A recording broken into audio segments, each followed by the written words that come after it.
Masih di topik equity, kita akan membahas tentang dividen dan splits.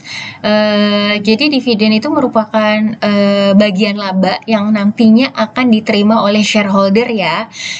Jadi nanti pembagian dividennya itu akan proporsional sesuai dengan kepemilikan sahamnya shareholder di perusahaan tersebut. Nah, ada berbagai macam tipe dividen, ada dividen yang berupa cash, ada dividen yang berupa properti, ada dividen yang berupa share, jadi nanti bagi dividen dalam bentuk share lagi, jadi biar shareholdernya punya kepemilikan yang lebih besar di perusahaan itu, atau berupa scrip promissory note untuk membayar cash, perjanjian tertulis untuk membayarkan cash. Nah, ada tanggal-tanggal penting nih yang perlu diperhatikan dalam pembagian dividen. Oke, tanggal yang pertama adalah tanggal deklarasi. Jadi, nah ini tanggal penting nih yang ditunggu-tunggu sama investor nih. Ini perusahaan, terutama investor ordinary ya. Ini perusahaan mengumumkan dia akan membagikan dividen. Jadi di sini BOD-nya menetapkan dividennya sekian gitu. Oke, nah tanggal yang kedua adalah record date, tanggal pencatatan. Di sini perusahaan akan meregister, melist siapa saja shareholder yang eligible untuk menerima dividen. Nah, tanggal yang ketiga adalah tanggal payment date-nya. Nah, disinilah dividen itu dibayarkan, gitu. Nah, kita fokus di cash dividen ya. Cash dividen berarti dividen yang dibayarkan itu berupa cash. Nah, berarti syaratnya apa perusahaan yang membayarkan dividen berupa cash? Syaratnya pastinya perusahaan yang pasti harus laba lah ya gitu, harus laba. Kalau nggak laba, bagaimana dia membagikan labanya gitu. Nah, laba atau dia punya retain earning. Nah, di sini di beberapa yurisdiksi membayarkan cash dividen dari retain earning itu legal gitu. Yang pasti kalau membayarkan cash dividen berarti harus cukup cashnya ya.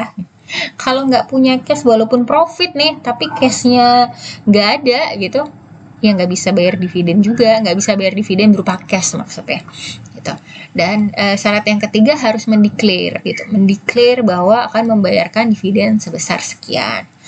Nah, lalu bagaimana nih mencatatkan pembayaran dividen itu di tanggal-tanggal penting tadi gitu. Tanggal penting yang pertama adalah declaration date ya. Ini ketika BOD mendeklar sekian yang akan saya bagikan gitu. Nah, lalu bagaimana mencatatnya? Nah, di sini di contoh soal di sini media general mengumumkan bahwa dia akan membagikan dividen 0,5 per lembar saham.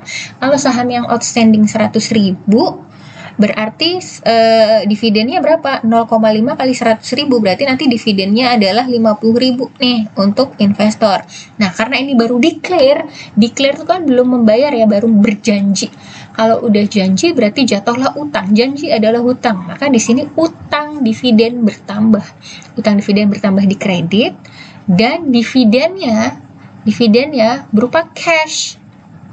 Dividen berupa cash itu berkurang. Jadi di debit 50.000 cash dividen debit dan 50.000 dividen payable kredit gitu. Janji adalah utang ya. Jadi di sini sudah muncul utang gitu. Lalu ketika date of record, ini yang direcord apa? Direcord shareholder mana yang akan mendapatkan dividen. Jadi ini nggak ada pencatatan. Lalu ketika tanggal 20 payment date, nah berarti utangnya tadi dilunasi gitu ya, dividen payable dan cash gitu, cashnya berkurang gitu. Nah, lalu bagaimana untuk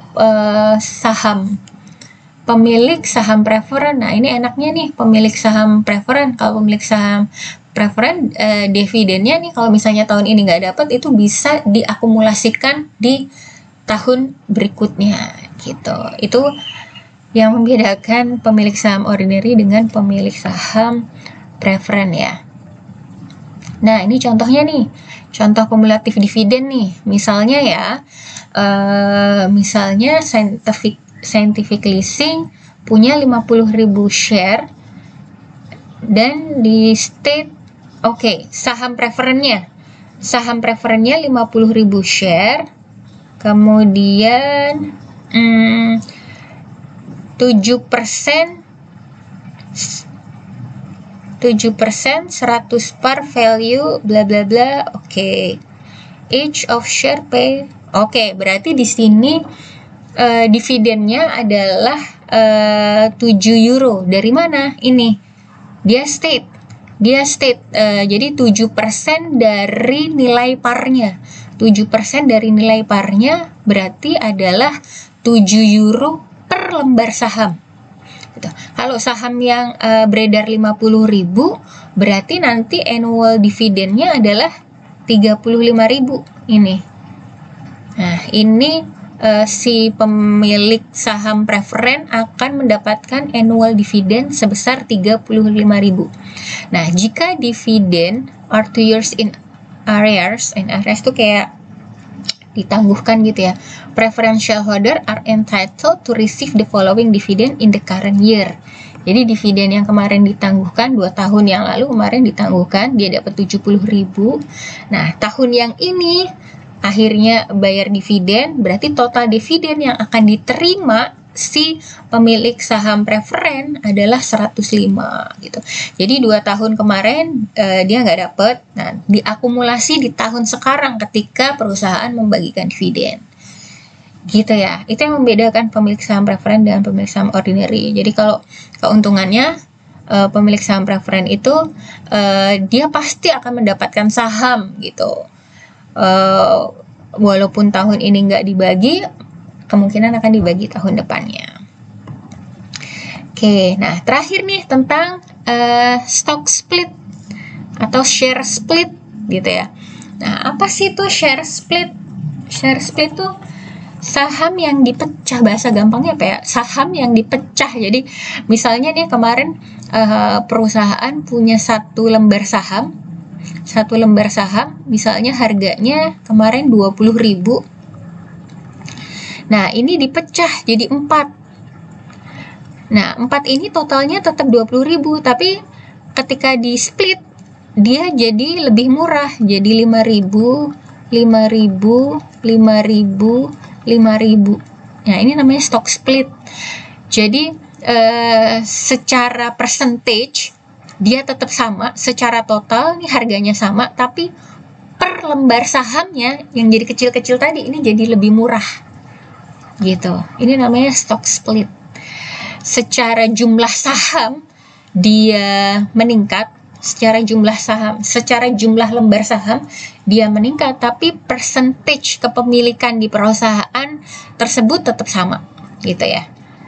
Itu namanya stock split. Nah, kenapa perusahaan itu melakukan stock split ya? Biasanya sih yang melakukan stock split ini perusahaan-perusahaan yang perusahaan-perusahaan yang nilai sahamnya itu udah mahal, perusahaan-perusahaan bagus nih biasanya.